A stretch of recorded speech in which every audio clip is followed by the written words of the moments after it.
voilà, nous sommes de retour pour Rendez-vous Matin avec mon invité ce matin, Christine Marchand. Bonjour.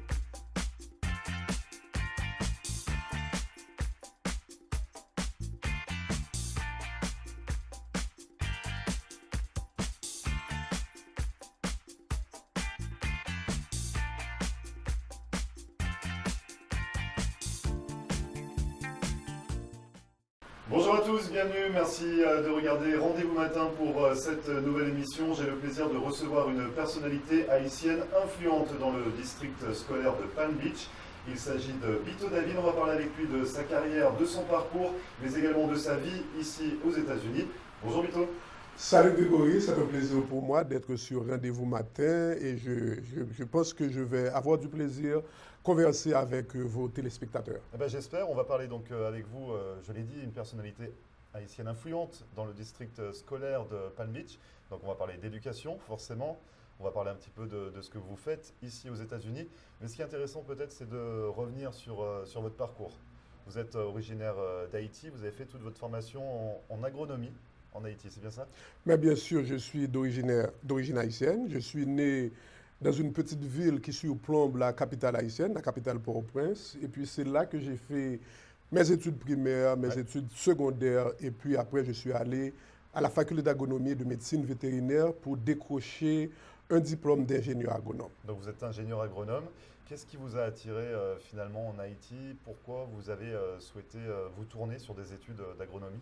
Bon, l'agronomie pour moi a été une vocation. Une vocation parce que je me suis vu très intéressé au développement endogène, le développement du pays. Et le pays, on le répète et on le dit souvent, c'est un pays agricole, à vocation agricole. Donc l'agriculture devrait être la base du développement d'Haïti. Et en tant que ça a été ma vocation, je me suis dit, bon, je vais me lancer dans l'agriculture afin d'apporter mon support, ma contribution au développement du pays. Mais malheureusement, ça n'a pas tourné comme je l'ai planifié, comme je l'avais souhaité. Et vous disiez, l'agriculture devrait être le moyen de développement d'Haïti. Devrait, c'est du conditionnel. Pourquoi finalement? On doit dire devrait parce que si on regarde la situation actuelle, on n'a presque plus d'agriculture, c'est en lambeau. Le pays dépend on n'a pas de production nationale, le pays dépend de l'étranger pour de la nourriture. Donc de l'importation? À partir de l'importation, et ceci pour le riz qu'on avait l'habitude de produire dans la vallée de l'Artibonite et dans beaucoup d'autres endroits dans le pays. On était presque autosuffisants. Je ne sais pas si vous vous rappelez de l'histoire d'Haïti et le grenier de la France, la perle des Antilles. Et c'était la colonie la plus prospère. Maintenant, la terre arabe, ça diminue. C'est pas grand-chose, ça. Et ça vient d'où, justement, cette situation? Cette situation vient d'une politique qui est néfaste pour le pays. Cela vient des dirigeants qui ne sont pas des nationalistes et puis qui valorisent des choix qui mènent le pays au désastre. Donc il y a beaucoup plus de construction que de terre, c'est ça? Il y a moins d'efforts qui sont mis en avant si vous considérez des terres arabes, des terres qui devraient être allouées à l'agriculture, maintenant on bâtit. Et puis la politique nationale aussi ne met pas beaucoup d'argent dans l'agriculture. On ne finance pas la paysannerie, on ne finance pas les producteurs. Les petits producteurs maintenant sont à Port-au-Prince, qui est devenue une ville de plus de 2 millions d'habitants. C'était 400 000 il y a quelque temps. Donc, et puis il y a moi et beaucoup d'autres compatriotes qui ont choisi d'émigrer.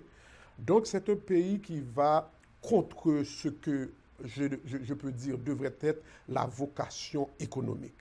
Parce que finalement, quand on fait des études d'agronomie, on reste dans le pays, c'est bien ça? On essaye de développer le pays ou d'aller dans ce sens-là, en tout cas. Mais bien sûr, comme je l'avais dit, c'était ma vocation. Oui. Et quand on a une vocation, on se dévoue pour cette vocation. Oui. Et malheureusement, je suis ici aux États-Unis. Mais heureusement, je garde encore ma connexion d'agronome quand je vais à Haïti. Donc vous avez quand même un regard... toujours un regard fixé sur Haïti parce que je vis en Haïti aussi. Parce que je dis toujours que je vis à cheval entre les États-Unis et Haïti. Et puis quand je vais en Haïti, je suis engagé pour encadrer des paysans par le biais d'un ami qui est toujours dans le domaine, qui a été un camarade de ma promotion. Donc vous êtes là pour motiver un petit peu l'agriculture, que ça reparte de plus belle. Que ça reparte et le pays doit redevenir ce qu'il a été avant. Parce que Je suis un éternel optimiste.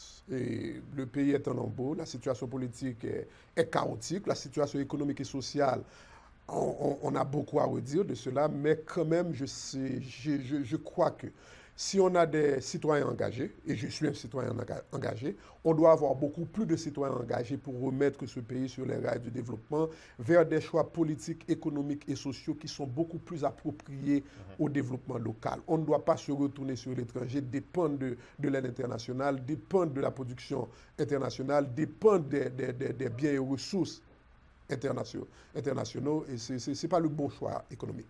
En tout cas, vous le dites, une vocation, mais également une vraie passion. On vous sent passionné par le sujet de l'agronomie. Malheureusement, aux États-Unis, quand vous êtes arrivé ici, vous n'avez pas pu rester dans cette voie. Malheureusement, ici aux États-Unis, j'ai changé de chapeau. Ouais. Je porte un nouveau chapeau. Je suis rentré aux États-Unis et puis j'ai fait des études d'administration. Donc ça fait pratiquement une trentaine d'années. 27 ans, ça fait 27 ans. J'ai fait des études d'administration et puis les circonstances m'ont conduit dans l'éducation. Parce que depuis que je suis ici, il y a 27 ans, je travaille dans le domaine de l'éducation et j'ai décroché une maîtrise en éducation avec une spécialisation dans les fondements culturels de l'éducation. Maintenant, je travaille pour le district scolaire de Palm Beach en tant que spécialiste en communication multiculturelle. J'assure la liaison, je suis le communicateur pour le district avec la communauté haïtienne, comprenant les parents, les médias, les organisations communautaires et puis tout ça. Donc justement, on va en parler. Quel est votre rôle? Comment ça se décide finalement d'être spécialiste multiculturel? Ça consiste en quoi? Mon rôle, c'est ce quoi? C'est ce conduit. Je donne des informations. Et l'objectif, c'est que les parents et puis la communauté deviennent beaucoup plus engagés dans le processus de l'éducation de la communauté haïtienne. Et comme je disais dans les coulisses, il y a un choc culturel quand quelqu'un rentre aux États-Unis, quel que soit le pays. Au niveau de l'éducation? Au niveau de l'éducation, quel que soit le pays et d'origine. En Haïti, l'engagement de l'éducation n'a pas la même importance. C'est-à-dire, c'est comment en Haïti? C'est vous envoyez votre fils et vos enfants à l'école et puis l'école s'en charge. Donc, la participation parentale n'est pas au même niveau et qu'elle est ici aux États-Unis. Donc, on doit informer parce que mon slogan, c'est que l'information, c'est la connaissance. Et la connaissance va permettre de participer. Donc, on donne des informations pour faire connaître comment le système fonctionne, quels sont les challenges, quel est le niveau de participation qu'on attend des parents. Et puis, il y a aussi des recherches scientifiques qui montrent que la participation des parents est un des facteurs les plus importants dans la réussite académique d'un élève. Donc, on donne l'information aux parents afin que les parents et aussi la communauté haïtienne sachent que leur participation est primordiale. Parce que finalement, en Haïti, ce que vous dites, c'est qu'il y a plus d'encadrement au niveau de l'école? Non, bien sûr que oui, l'encadrement vient du directeur de l'école, des professeurs, ce qu'on appelle des censeurs, des surveillants, et puis la participation parentale est un peu reléguée au second plan. Maintenant, quand vous venez ici aux États-Unis, il y a des réunions qui se font. Et aussi les décisions académiques. En Haïti, on fait les décisions académiques au niveau de l'administration scolaire, au niveau de l'école. Ici, les décisions académiques se prennent en collaboration avec les parents. Vous pouvez, par exemple, ne pas accepter une décision académique. Vous pouvez ne pas accepter que l'on mette votre fils ou votre fille dans un programme que vous n'aimez pas. Donc, votre participation est importante et ceci, c'est d'après la loi. La loi demande la participation parentale et parfois, les parents doivent signer toutes les décisions qui vont être prises pour leurs enfants. Donc, il y a un vrai engagement de la part des parents. Il le l'éducation aux États-Unis. Il le faut. Et ça peut être un peu déroutant peut-être pour certains nouveaux arrivants ou même quand on est installé depuis quelques années. Parce qu'au niveau culturel, si on n'a pas eu l'habitude de fonctionner dans ce sens-là, ça peut être déroutant, ça peut être perturbant. Mais bien sûr, le choc culturel, la différence culturelle est le problème parce que quand vous prenez des parents qui ne sont pas habitués à ce style d'éducation, on doit enseigner ce style. On doit leur conscientiser. Et ce n'est pas un problème seulement pour la communauté haïtienne. On a des communautés qui sont beaucoup plus en arrière que la communauté haïtienne. Il y a aussi, et laisse-moi prendre un exemple, il y a des cultures qui ont une langue orale. On a dans le comté de Palm Beach des parents qui viennent des pays de l'Amérique latine qui ont une langue qui n'est pas une langue écrite. Donc, c'est un nouveau challenge. C'est différent. C'est là le rôle primordial du communicateur. C'est là le rôle de l'école afin d'expliquer le système aux parents et puis à la communauté. Il n'y a pas seulement les parents, parce que la participation dans le domaine de l'éducation, cela va de la communauté aussi, des pasteurs, des leaders de la communauté et aussi du business. Donc, la communauté et business, Donc tout le monde est impliqué finalement. Tout le monde est impliqué parce qu'il y a l'adage qui dit qu'il faut un village pour élever un enfant. Quand on dit un village, on ne parle pas seulement de papa et de maman, on parle aussi de mon oncle, ma tante, on parle aussi du pasteur, on parle aussi de la personne à la radio, on parle aussi de Grégory qui présente cette émission. Parce que, c'est quand même cette émission, c'est quand même quelque chose de motivant si le téléspectateur qui regarde entend des choses qui ont rapport à l'éducation. Qui l'intéresse forcément, il Bien va en sûr. apprendre tous les jours. Vous restez avec nous, Bito, on va continuer justement de développer votre rôle de spécialiste de la communication multiculturelle dans le district scolaire de Palm Beach. On revient juste après ça, ne bougez pas.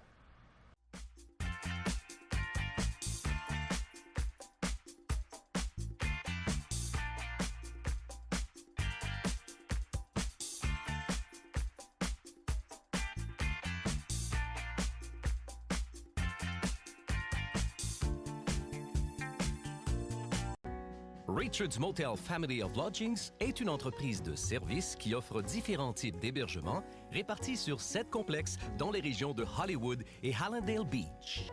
Richard's Motel Family of Lodgings est une solution d'hébergement économique et propre, avec un service comparable à celui des grands hôtels. En affaires et en croissance depuis 25 ans, l'entreprise propose un minimum de 144 unités, en des complexes avec chambres standards ou appartements d'une ou deux chambres à coucher parallèles. Notre entreprise regroupe différentes unités de motels, hôtels, des studios condos magnifiques, vastes, confortables mais sans le grand luxe et les coûts inhérents aux hôtels de renom, des appartements pour du court, moyen et long terme. Richard's Motel Family of Lodgings. 1-800-742-4431. 1-800-RICHIE-1. Visionnez notre site Internet à richardsmotel.com.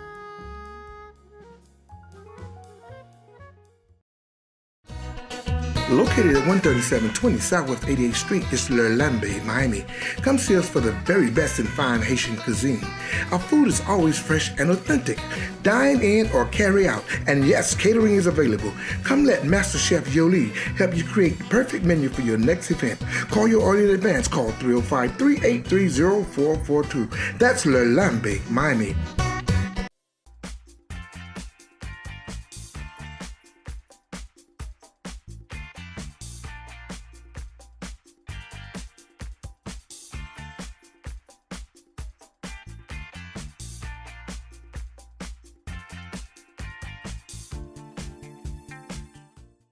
Merci à vous de regarder Rendez-vous Matin. Je suis toujours en compagnie de Bito David, une personnalité influente, on le disait, dans le district scolaire de Palm Beach. Vous êtes donc ingénieur agronome de formation. Vous avez quitté Haïti il y a 27 ans aujourd'hui.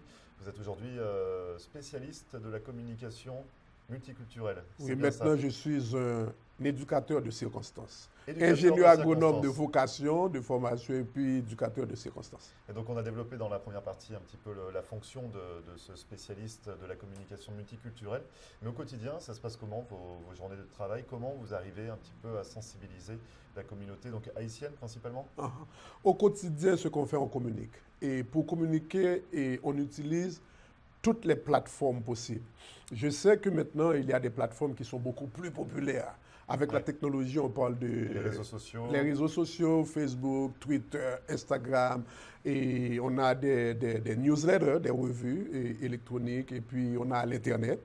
Tout cela, c'est un appareillage qui est à un niveau parfois un peu supérieur que le niveau de la population que l'on sert. Parce que le profil de la population haïtienne dans le sud de la Floride est très compliqué. On va trouver des PhD, des personnes qui ont des doctorats, et puis on va trouver des personnes qui ne savent pas lire. Comme dans toutes les communautés, finalement. Il y a dans toutes les communautés, surtout les communautés immigrantes des pays en voie de développement. Et puis c'est normal. Donc, pour utiliser les plateformes médiatiques modernes, parfois cela ne donne pas le résultat escompté. Parce que tout le monde n'a pas accès non plus à cette plateforme-là. Il faut avoir faut être appareillé, il faut avoir un téléphone portable, un ordinateur. Exactement. Et puis aussi, il faut avoir la connaissance. Il faut avoir la connaissance, il faut parler la langue. Et comme je disais tantôt, quand on vient dans un nouveau pays, il y a le choc culturel, il y a le choc technique, il y a la langue, il y a tout ça. Donc, on doit faire des ajustements. Voilà pourquoi, et pour communiquer, je fais des ajustements. Le premier ajustement, parfois, c'est la langue. Parce que parfois, si la personne ne parle pas anglais, la personne ne parle pas français, puisqu'on utilise le français pour cette émission maintenant, mais on n'est pas sans savoir que Haïti a une première langue qui est la langue créole. Oui, alors si vous parlez créole, je vais comprendre quelques mots. On va essayer de continuer en français, on s'y mettra plus tard, mais c'est vrai que oui, le créole est la principale langue en Haïti. Donc c'était pour dire que parfois, pas parfois, je dirais bien souvent, il faut utiliser le vernaculaire haïtien pour communiquer avec la population haïtienne. Et aussi, pas seulement utiliser une langue différente, mais utiliser la stratégie qui est appropriée. Parce que la stratégie appropriée, ce n'est pas nécessairement envoyer un tweet, ce n'est pas nécessairement poster quelque chose sur Facebook. La stratégie appropriée, c'est d'utiliser la radio. Parce que notre communauté écoute beaucoup plus la radio et puis la radio de la langue vernaculaire. La stratégie appropriée parfois, c'est d'aller de la communauté elle-même, d'aller dans les églises, d'aller dans d'autres institutions où on sait c'est là qu'ils vont, c'est là qu'on va les rencontrer. Et puis si vous avez, disons que vous avez un flyer, un pamphlet que vous voulez distribuer, il y a des endroits spéciaux où placer ce pamphlet. Il faut savoir où les trouver. Et aussi avec les immigrants, parfois, on doit aller leur rencontrer. Les démarcher. Les démarcher, exactement. Pas attendre qu'ils viennent à vous, pas attendre que vous envoyez un tweet et puis ça fait le truc. Très souvent, ce n'est pas le cas. Vous envoyez un tweet et puis personne ne voit le truc parce que les parents, parfois, ils sont très, très occupés. Il faut aussi faire des accommodations en termes de temps, de leur disponibilité.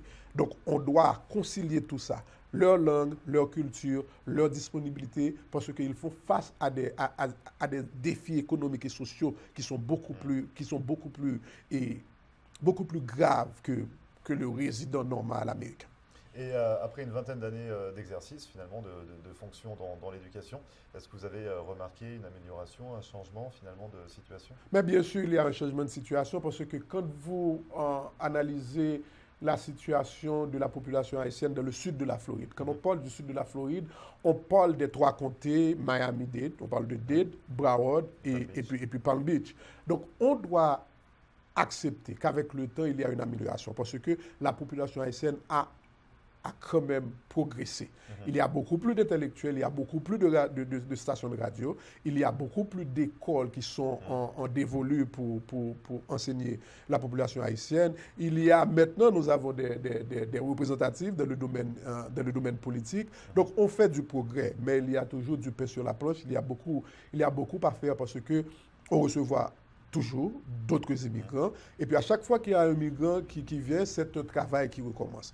Et ce travail, c'est un travail communautaire. Ce n'est pas seulement mon travail à moi, c'est le travail au pasteur, c'est le travail aux leaders communautaires. C'est tout le village qui doit contribuer. Donc vous avez encore du pain sur la planche et encore du travail à faire dans les années à venir. À côté de ça, parce que là on parle beaucoup de votre métier, vous avez également donc votre vocation d'agronome, ingénieur agronome, et vous avez également une autre passion ou une autre occupation au quotidien. Vous êtes écrivain. L'autre occupation, c'est je trouve du temps pour utiliser la plume. Donc vous êtes et puis le clavier. Je suis écrivain poète, j'ai publié pas mal d'ouvrages et j'ai ma petite maison d'édition qui s'appelle Édition Perle des Antilles. Donc là, vous aidez un peu la jeunesse haïtienne à se lancer, c'est ça, dans un premier roman, dans une première édition? Et ceci, pas seulement ici aux États-Unis, je le fais aussi en Haïti. J'encourage les étudiants haïtiens, les jeunes écrivains, à publier, je les aide dans leur publication. J'ai eu une liste très exhaustive de jeunes étudiants et puis de jeunes écrivains que j'ai supportés dans la publication de leur premier recueil de poèmes ou bien de leur premier roman. Et aussi, j'utilise Perles des Antilles pour publier mes propres livres. Donc, justement, dans ces livres, quels sont les thèmes abordés? On parle de quoi? Bon, mes thèmes à moi, c'est d'abord la situation politique haïtienne, la politique haïtienne, et donc puis vous aussi... dénoncez, vous êtes là un petit peu pour mettre le doigt sur ce qui ne fonctionne pas, selon vous? Oui, parce que je m'appelle Bito David, un intellectuel engagé. Je m'engage en tant qu'intellectuel sur des réflexions sur la situation haïtienne, qui est une situation vraiment terrible, et il nous faut des cerveaux, il nous faut aussi des bras, il nous faut de l'engagement, il nous faut des voix pour changer ce petit pays. Donc je parle de la politique haïtienne, de la conjoncture haïtienne actuelle, de l'histoire. Je suis un militant pour la culture haïtienne. Dans le côté de Palm Beach, je milite pour l'intégration de la culture haïtienne dans le curriculum éducatif et aussi pour la reconnaissance des contributions d'Haïti à l'histoire du monde. Et aussi, et comme je l'ai dit, c'est une passion, c'est une vocation, parce que ma vocation d'agronome, et je l'ai quittée, je dois exercer cette influence sur Haïti, même quand je suis dans un pays étranger, d'une façon différente. Donc à travers des livres ou des poèmes, ça peut également aider. À travers des livres, on peut faire une grande motivation. La Révolution française a commencé par les grands écrivains. Donc il y a quand même une chance qu'une révolution haïtienne pourra être faite à partir des têtes pensantes, de ceux qui formulent des recommandations, qui font des diagnostics et puis qui analysent la situation du pays. Donc c'est ma seconde vie, en plus de mon engagement dans le district scolaire. Et personnellement, c'est un engagement communautaire. Je participe aux activités et aussi, et je disais que dans le côté de Palm Beach, dans le sud de la Floride, nous avons adopté 2 mois. Le mois de mai, qui est le mois de l'héritage haïtien. Avec le jour du drapeau. Exactement, le jour du drapeau, le 18 mai, où l'on célèbre la culture haïtienne et puis l'histoire d'Haïti. C'est un mois pour ce qu'on appelle l'estime de soi haïtien. C'est un mois de célébration qui s'apparente au mois de février, qui est un mois pour les Africains américains. Pour les Africains américains. Et puis le second mois, c'est le mois d'octobre. Le mois d'octobre, c'est le mois de la langue et de la culture créole. Le 28 octobre, c'est le jour international de la langue créole. Et puis je suis un militant aussi pour le créole. J'ai fait toute ma vie, j'ai passé toute ma vie à apprendre le français et puis à parler le créole à la maison et puis dans la rue. Tout le monde parle créole en Haïti. C'est important justement de conserver la langue créole, de la pratiquer au quotidien. Ben bien sûr, parce que c'est la langue du pays. La langue française a son importance en Haïti, traditionnellement, historiquement, et puis nous avons des gens qui parlent le français. C'est normal de garder la langue française, mais il faut aussi être conscient que 100% de la population utilise la langue créole. Donc cela veut dire qu'on doit garder un certain balance entre le créole et le français et aussi aider le créole à s'épanouir. C'est ça, donc en pratiquant, ça permet de faire perdurer finalement la langue. Mais bien sûr, bien sûr. Donc au quotidien. Donc le mois prochain, le mois d'octobre, c'est la semaine prochaine d'ailleurs, ça arrive à grands pas. Il y aura beaucoup d'événements organisés autour de la langue et de la culture créole, notamment dans le district de Palm Beach. Donc il faut que les gens se renseignent, c'est ça, il y a beaucoup de petits événements d'organiser un petit peu de partout.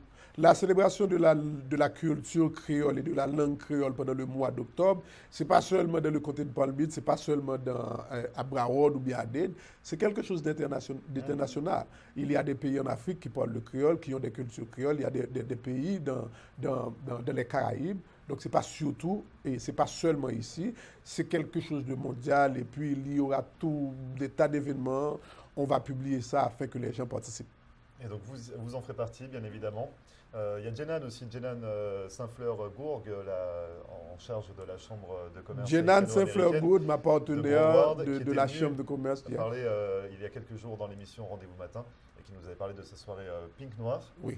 À laquelle vous participerez peut-être? Oui, je participerai. Et puis, Jenan Saint-Fleur, c'est une militante, c'est une activiste. Elle est le numéro 2 de la Chambre de commerce. Et la Chambre de commerce organise, c'est pas seulement pour le mois de mai et d'octobre, mais pendant toute l'année, on organise des choses pour l'émancipation de la communauté haïtienne. Merci beaucoup en tout cas, Bito David, d'être venu sur le plateau de Rendez-vous Matin, nous faire part de votre engagement pour la communauté haïtienne. On se croisera sûrement des événements durant le mois d'octobre. Et en tout cas, à très bientôt. Ça a été un plaisir. J'espère que j'aurai une autre invitation. Il n'y a pas de problème. Merci. Merci beaucoup. Et merci à vous d'avoir suivi Rendez-vous Matin. Vous le savez, comme à chaque fois, vous pouvez voir ou revoir cette émission en podcast sur notre page YouTube. Pour nous contacter, floride.tv@gmail.com. En attendant, je vous souhaite une excellente journée et on se retrouve demain pour une nouvelle émission dès 9h. Très bonne journée et à demain.